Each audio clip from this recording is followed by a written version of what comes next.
अस्सलाम वालेकुम। मैं वलीद सईद। आज हम अहमद नज़ीर चैनल से आपके लिए केमिस्ट्री, बायो, मैथ्स और फिज़िक्स के ईटा, एमडी कैट, एनएमडी कैट और ई कैट के लेक्चर्स अपलोड करने जा रहे हैं। कुछ अर्से बाद हम लाइव भी आएंगे और इसके बाद केमिस्ट्री के हम नॉर्मल जो लेक्चर्स हैं, फिज़िक्स के जो नॉर्मल जो लेक्चर्स हैं सिलेबस के, वो भी इंक्लूड करेंगे।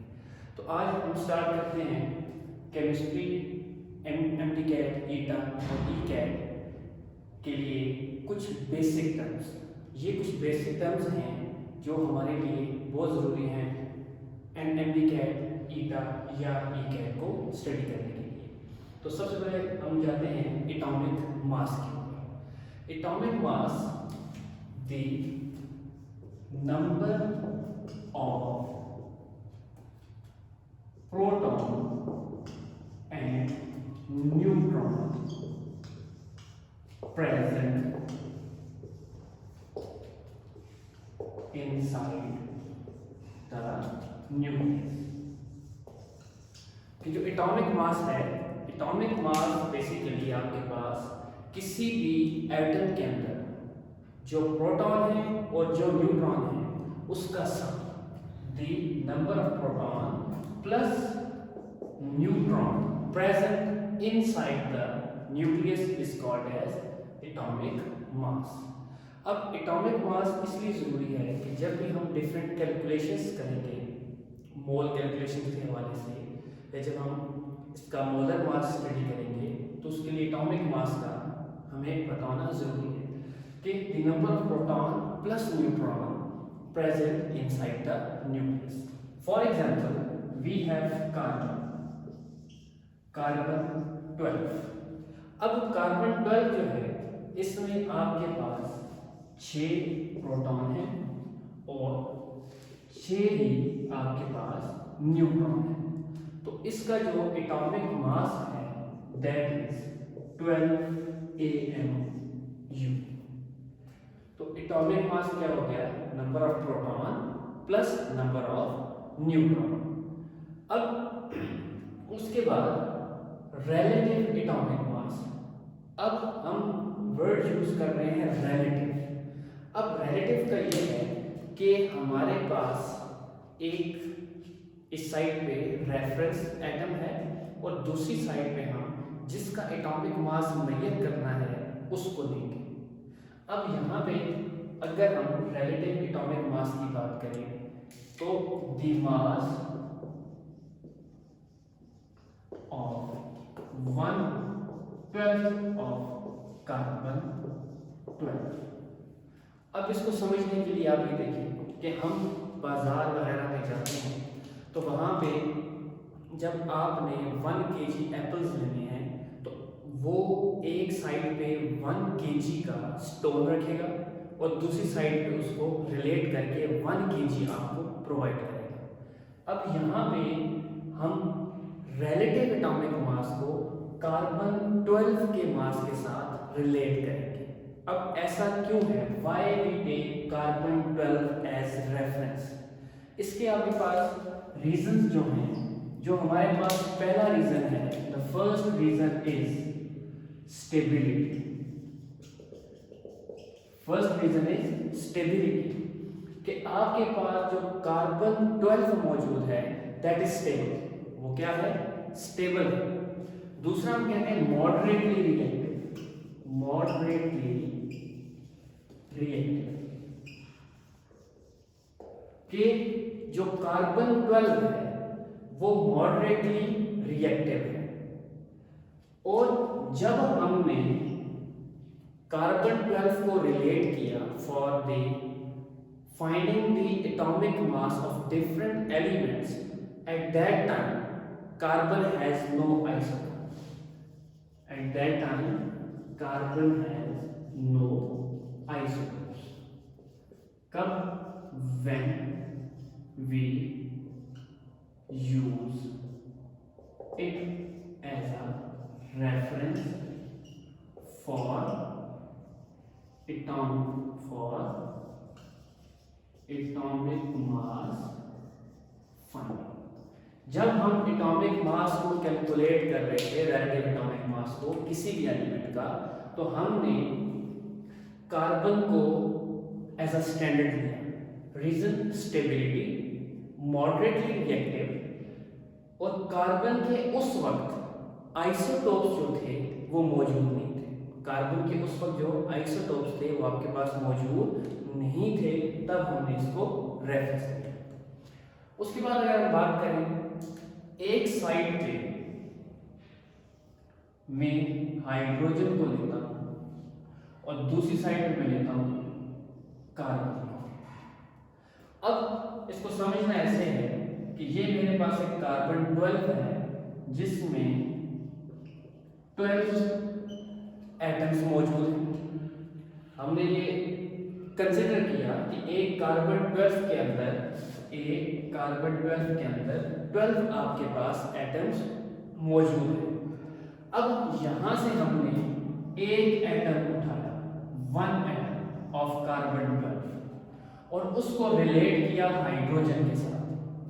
जब हमने इन दोनों को आपस में रिलेट किया तो ये दोनों बैलेंस हो गए। दोनों क्या हो गए? बैलेंस हो गए।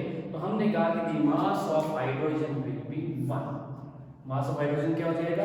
1 हो जाएगा, क्योंकि हमने कंसिडर किया कि कार्बन 12 जो है आपके पास, इसका 12 मास है, 12 यूनिट्स हैं। तो एक यूनिट हमने यहाँ से ली, एक एटम हमने यहाँ से लिया, उसको हाइड्रोजन के एक एटम के साथ हमने रिलेट किया, तो ये बैलेंस हो गया। तो हमने कहा कि जो एक एटम कार्बन का है वो आपके पास हाइड्रोजन के एक एटम के बराबर है।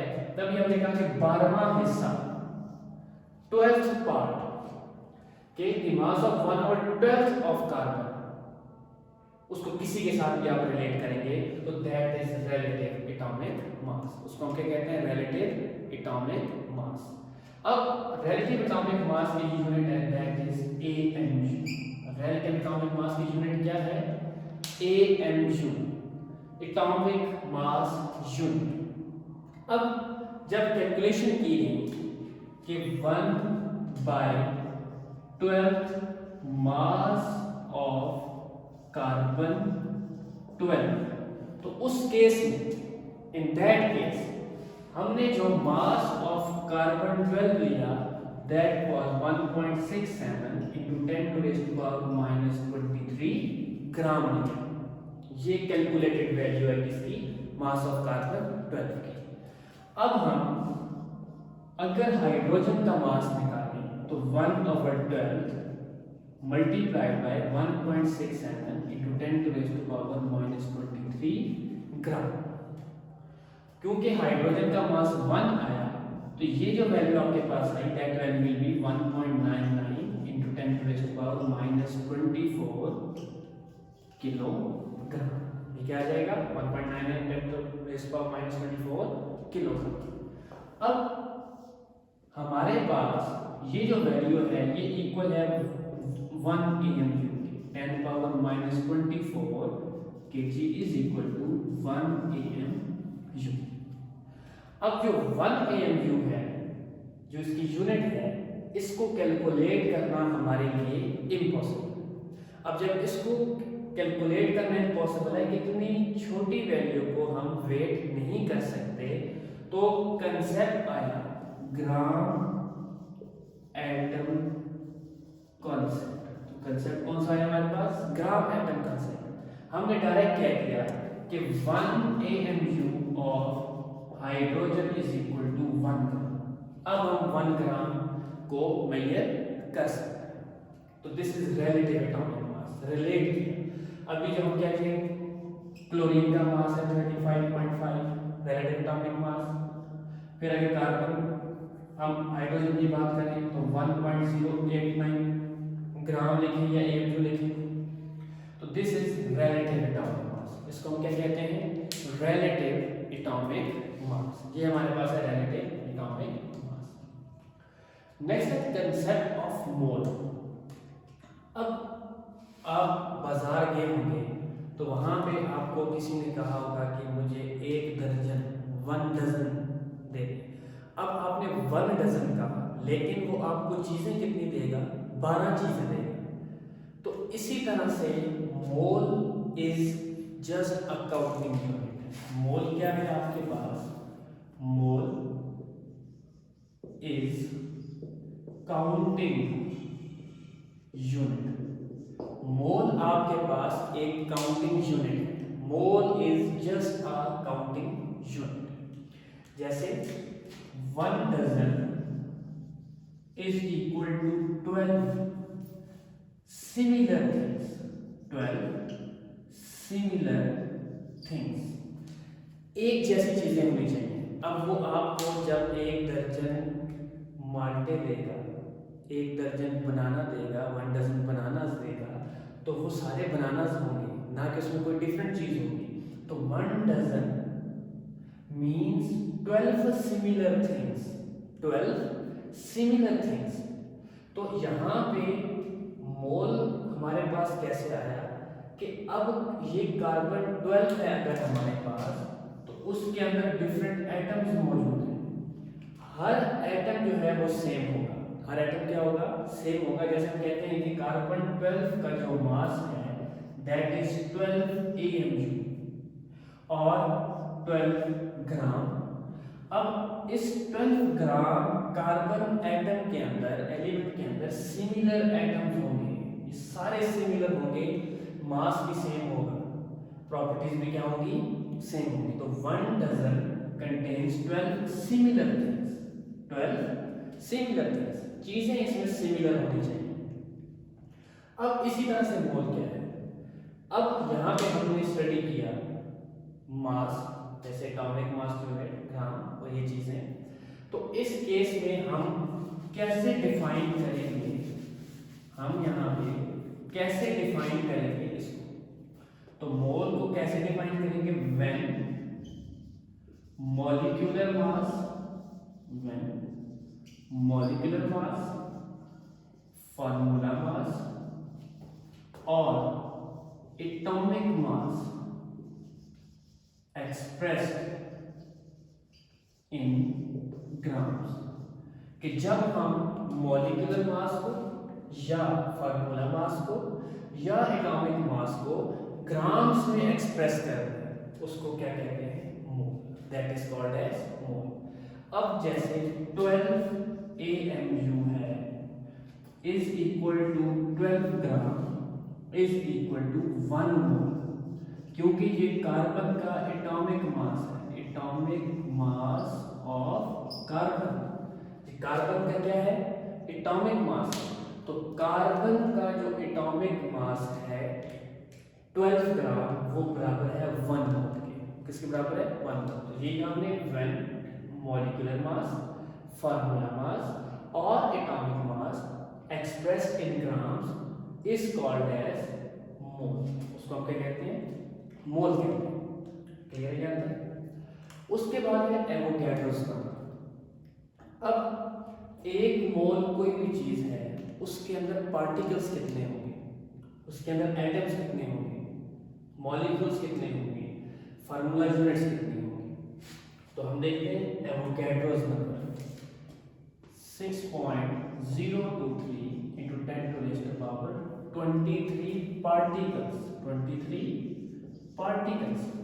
अब यहाँ पे जो 6.023 10 to raise the power 23 particles हैं, ये particles आपके पास मॉलिक्यूल्स भी हो सकते हैं, ये फार्मूला यूनिट्स भी हो सकते हैं, ये एटम्स भी हो सकते हैं और आयंस भी हो सकते हैं। तो अब हम अगर इसको डिफाइन करें तो when the number of particles, number of particles, अब पार्टिकल्स अगर एटम है तो एटम्स हो जाएंगे, मॉलिक्यूल है तो मॉलिक्यूल्स हो जाएंगे। अगर आपके पास आयनिक कंपाउंड है, फार्मूला है, तो फार्मूला यूनिट्स हो जाएंगे। अगर वो आयन है, कोई भी आयन है, तो हम आयंस लिखेंगे। The number of particles present in one mole of any substance, 1 mole of any substance. अब लेट्स से ये marker, this board, this watch इसके अंदर पार्टिकल्स जो होंगे वो कितने होंगे 6.023 इंटू 10⁻⁻23 पार्टिकल्स। अब ऐसा क्यों? ऐसा इस वजह से है कि ये 1 मोल है। मैंने कंसिडर किया this is 1 mole, this board is 1 मोल, मैंने कंसिडर की ये चीज।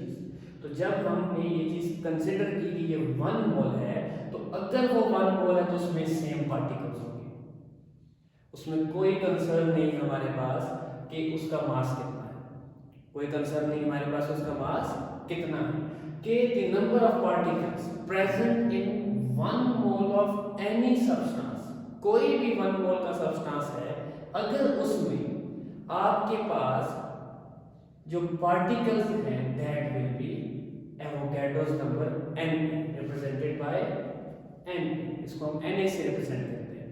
तो ये आ गया एवोगैड्रोस नंबर। अगर हम इसको करें रिलेट, अगर हम इसका रिलेशन करें that is 1 mole of carbon is equal to 12 gram और 12 AMU इज इक्वल टू 6.023 10⁻23, क्योंकि ये एटम है, carbon is an atom element, तो यहां पे हम लिख देंगे atom. This is the relationship between mole, mass and particles. अब 1 मोल ऑफ कार्बन है, उसमें 12 ग्राम उसका मास है, तो किसके बराबर हो जाएगा 6.023 × 10⁻23 एटम्स। अब नेक्स्ट अगर कोई भी एग्जांपल लें, मैं लेता हूं 1 mole of NaCl।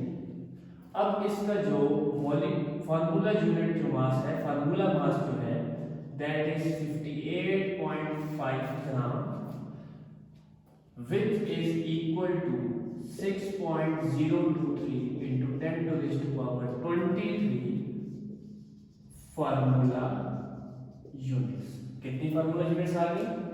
6.023 into 10⁻23 formula units.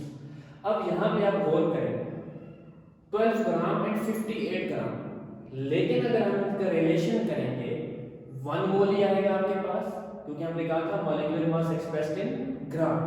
तो 1 मोल, अगर 1 मोल सब्सटेंस है, चाहे वो NaCl हो या कार्बन हो या कोई भी एलिमेंट हो, कोई भी मॉलिक्यूल हो, कोई भी फार्मूला हो, तो उसके अंदर पार्टिकल्स जो हैं वो एवोगैड्रोस नंबर के बराबर होंगे, दैट इज 6.023 into 10⁻23 एटम्स भी हो सकते हैं, फार्मूला यूनिट्स भी हो सकते हैं, आपके पास मॉलिक्यूल्स भी हो सकते हैं, या आपके पास आयंस भी हो सकते हैं। नेक्स्ट है मोल कन्वर्जन। नेक्स्ट क्या आपके पास? Mole conversion. कभी भी जब आप कैलकुलेशंस करेंगे तो मोल की कन्वर्जन जो है वो बहुत ही इंपॉर्टेंट है। अब फर्स्ट हम बात करते हैं मोल कन्वर्जन में मोल टू वॉल्यूम। अगर हम मोल को वॉल्यूम में कन्वर्ट करना चाहें, मुझे कोई बंदा कहता है आपके पास 1 मोल ऑफ वाटर है, कितने मोल ऑफ वाटर है? 1 मोल ऑफ वाटर है, और इसको कन्वर्ट करना है वॉल्यूम के अंदर, कि मोल हमें गिवन है और कन्वर्ट करना है हमने उसको वॉल्यूम में। तो जब हम उसको वॉल्यूम में कन्वर्ट करेंगे तो आप डायरेक्टली मल्टीप्लाई कर दो उसको मोलर वॉल्यूम के साथ, और जो मोलर वॉल्यूम होता है वो 22.4 डेसीमीटर क्यूब, या हम इसकी जगह लीटर में लिखते हैं, या हम इसका क्या लिखते हैं? लीटर। तो मोल को वॉल्यूम में कन्वर्ट करना है। जब भी मोल को वॉल्यूम में कन्वर्ट करेंगे तो हमारे पास जो फार्मूला है दैट इज सिंपल वन, कि मोल की वैल्यू को, the value of mole is multiplied by molar volume. For example कि 1 मल्टीप्लाई बाय 22.4 डेसीमीटर क्यूब, तो ये हमारे पास क्या आ जाएगी? मोल की कन्वर्जन वॉल्यूम के अंदर। लेट्स से हमें कोई भी एक्सक्यूज दे देता है कि how many volume, how much volume of 2 mole of H2O is present. कि 2 मोल वाटर है उसका वॉल्यूम कितना होगा। यहाँ पे 1 मोल है, अगर 2 मोल हो तो आप जस्ट सिर्फ 2 मोल को मोलर वॉल्यूम कांस्टेंट है ये, उससे मल्टीप्लाई करते हैं तो आपके पास मोल से वैल्यू किसमें कन्वर्ट हो जाएगी, वॉल्यूम में कन्वर्ट हो जाएगी। This is the first conversion from mole to volume, just multiply the value with molar volume. Next है, अगर पार्टिकल्स आपको उसने दिए हैं, वो कहता है कि we have 6.023 to 10 to the raised to power 23 particles and convert it into mole, convert it into mole। तो अगर मेरे पास पार्टिकल्स हैं 6.023 to 10 to raised to power 23 particles of carbon, कह रहा है कि इन पार्टिकल्स को मोल में कन्वर्ट करें, तो हम क्या करेंगे, divided by Avogadro's number, divided by Avogadro's number. जैसे कार्बन के हमें उसने 6.023 10 to raised to power 23 particles given है, तो हम डायरेक्टली डिवाइड कर देंगे किसके साथ, एवोगैड्रोस नंबर के साथ। किसके साथ, एवोगैड्रोस नंबर के साथ। तो 1 आंसर क्या आ गया हमारे पास, 1। तो आंसर 1 आया, इसका मतलब है हमारे पास कितने मोल्स मौजूद हैं इतने पार्टिकल्स के अंदर, तो 1 मोल। ऐसे भी एमसीक्यूज आ सकता है कि we have 6.023 particles of hydrogen, calculate the number of moles in that particle. अब इतने लंबी कैलकुलेशंस कन्वर्ट करने की जरूरत नहीं, just divide the particles with Avogadro's number, तो आपके पास वैल्यू आ जाएगी। तो वैल्यू क्या है, 1।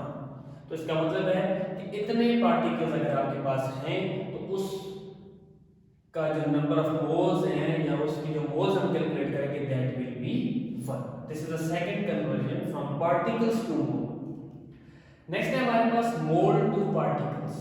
हमें मोल गिवन है, हमने पार्टिकल्स फाइंड करने हैं। लेट्स से मुझे कहता है कि we have 2 moles of H2O।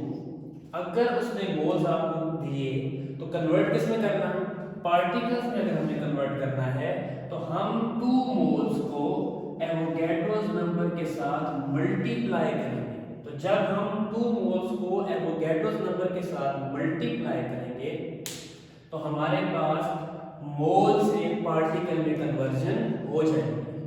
क्या कह रहा है, mole to particles. For example question arises 3 moles of water, 3 moles of water अगर आपके पास हैं तो हम उसके पार्टिकल्स कैसे कैलकुलेट करेंगे। तो to calculate the particles present in moles, तो हम डायरेक्टली मोल की वैल्यू को एवोगैड्रोस नंबर की वैल्यू के साथ मल्टीप्लाई करेंगे। एवोगैड्रोस नंबर की वैल्यू के साथ मल्टीप्लाई करेंगे तो आपके पास मोल से पार्टिकल्स में कन्वर्जन हो जाएगी। नेक्स्ट है मोल टू मोल कन्वर्जन। अब यहां पे हम यूज करेंगे केमिकल इक्वेशन का। For example H2 plus O2 forms 2H2O। अब यहां पे 2 हाइड्रोजन, यहां पे 4, तो हम इसको बैलेंस कर देंगे। ये बैलेंस केमिकल इक्वेशन है जो हम नेक्स्ट लेसन में देखेंगे कि यहां पे मोल से मोल में कन्वर्ट करनी है। अब these coefficients shows number of moles।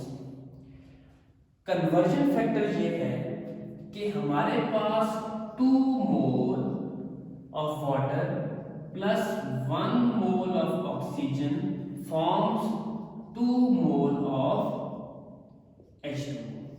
अगर मैं 2 मोल हाइड्रोजन का यूज करूं, 1 मोल ऑक्सीजन का यूज करूं, तो मेरे पास कितने मोल वाटर के बन रहे हैं, 2 मोल। कितने मोल्स बन रहे हैं, 2 मोल। अब यहां पे अगर मैं सिर्फ हाइड्रोजन को कंसीडर करूं कि हाइड्रोजन रिस्पांसिबल है प्रोडक्ट बनाने के लिए, हाइड्रोजन जो है वो लिमिटिंग रिएक्टेंट है, क्योंकि आपके पास केमिकल इक्वेशन के अंदर या स्टोइकियोमेट्रिक कैलकुलेशंस के अंदर एक लिमिटिंग रिएजेंट होता है, एक एक्सेस रिएजेंट, और जो लिमिटिंग रिएजेंट है वो ही, जो आपके पास लिमिटिंग रिएजेंट है वो प्रोडक्ट की अमाउंट को, वो आपके पास प्रोडक्ट की जो अमाउंट है उसको स्पेसिफाई करेगा कि प्रोडक्ट आपके पास कितना बनेगा। अब यहाँ पे देखिए, मैं सब कहता हूँ कि हाइड्रोजन इज लिमिटिंग रिएजेंट। अब अगर हाइड्रोजन लिमिटिंग रिएजेंट है तो हम सिर्फ फैक्टर यूज करेंगे हाइड्रोजन का, that is if we have 2 mole of hydrogen forms 2 mole of water.